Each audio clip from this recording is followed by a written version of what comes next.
Bonjour, alors cette vidéo est la suite de la vidéo où on recevait les informations envoyées par la carte microbit sur Node-RED. On va voir maintenant comment afficher ces données sur un dashboard. Alors pour faire assez simple, on va utiliser des dashboards qui seront rajoutés à Node-RED. Donc là je reviens sur ma palette de Node. Je vais chercher Dashboard. Et donc, je vais installer ce node qui s'appelle Node-RED Dashboard.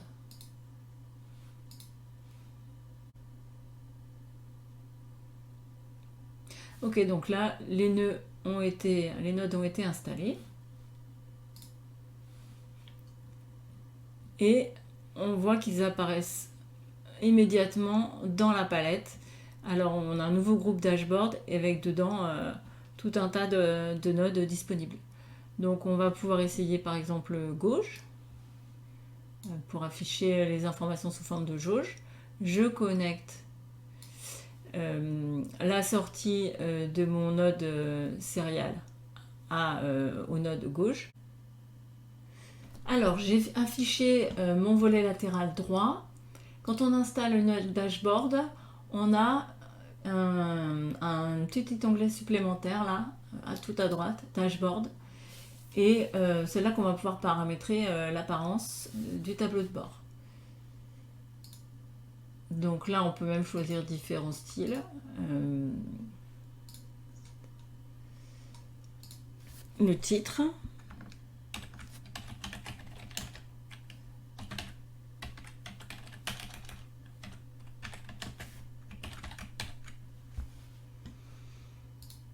Ok, donc je commence par les propriétés du bloc jauge. Là, pour l'instant, j'ai rien du tout, donc je vais déjà installer un groupe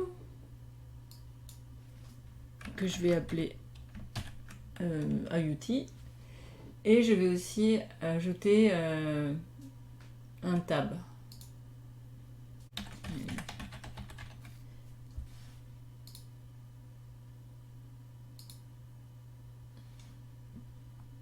Donc voyons ce que ça donne en laissant toutes les options par défaut.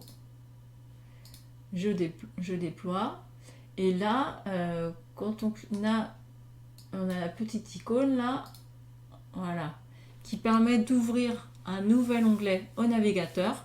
Donc j'ai toujours mon Node-RED administration, et j'ai en plus un onglet avec le dashboard.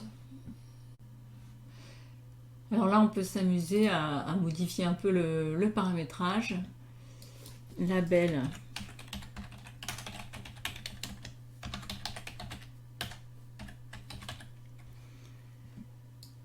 Alors, on va mettre degrés Celsius. Range, on va dire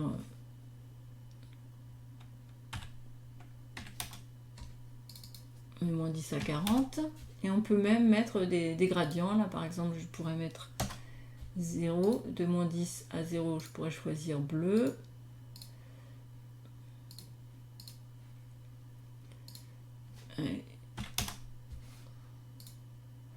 Voilà, donc là, on peut faire des essais, hein, ça se fait quand même facilement. Donc, on va aussi ajouter un histogramme, chart. Alors, je vais le laisser au même endroit.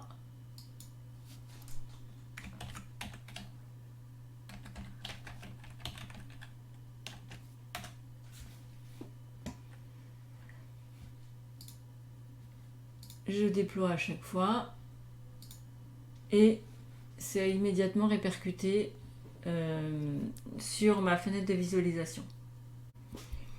Donc là, on est fin juin, il fait très chaud, 28 degrés, donc je suis allée chercher un bloc réfrigérant pour mettre sous la microbit pour faire varier un peu la température. Ah voilà, on voit que ça commence à baisser.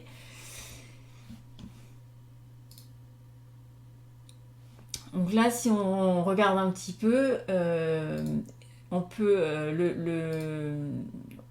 le layout, on peut modifier l'affichage, la taille d'affichage.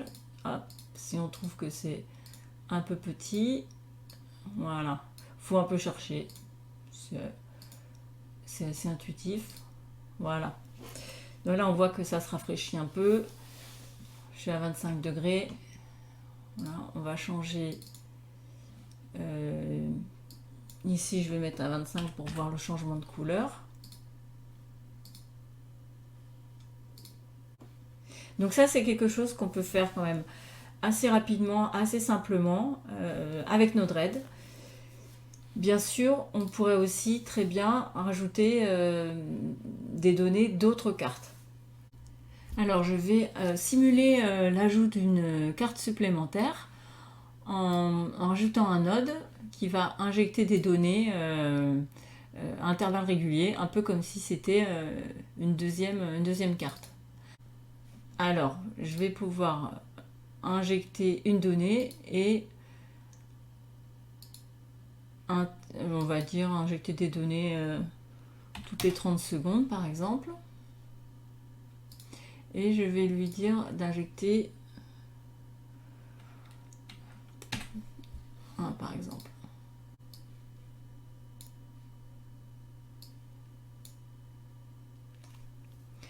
Donc là, qu'est-ce qui va se passer? J'ajoute un debug si je déploie.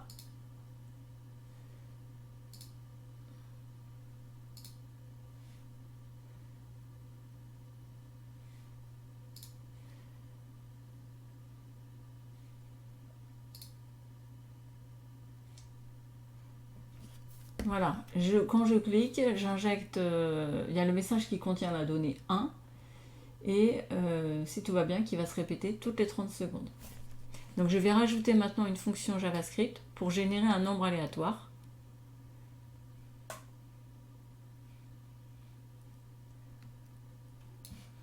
Fonction. Et là, je peux écrire du JavaScript. La fonction JavaScript a accès à tous les attributs du message, parce que là, on est vraiment sur sur un objet JavaScript structuré en JSON. Ok, donc là, j'écris simplement une fonction qui va me renvoyer un nombre aléatoire compris entre 0 et 35. Donc ça va être compris dans le payload, et à la fin, le return MSG, c'est ce qui sera à l'output, à la sortie du node fonction. Donc maintenant, si je mets le debug à la sortie de la fonction et que je déploie,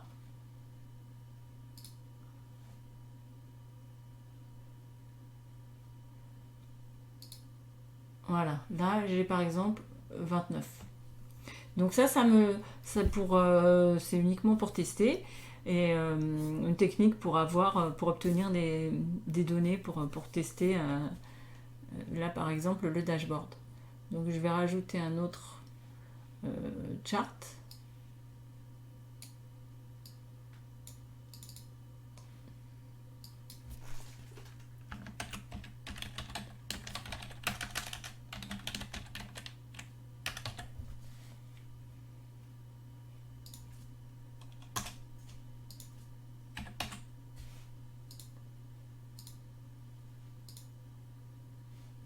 Voilà.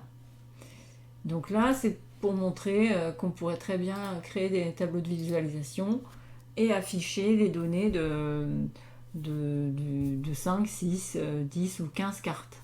Voilà. Donc là, c'est terminé pour cette vidéo. À bientôt pour la suite.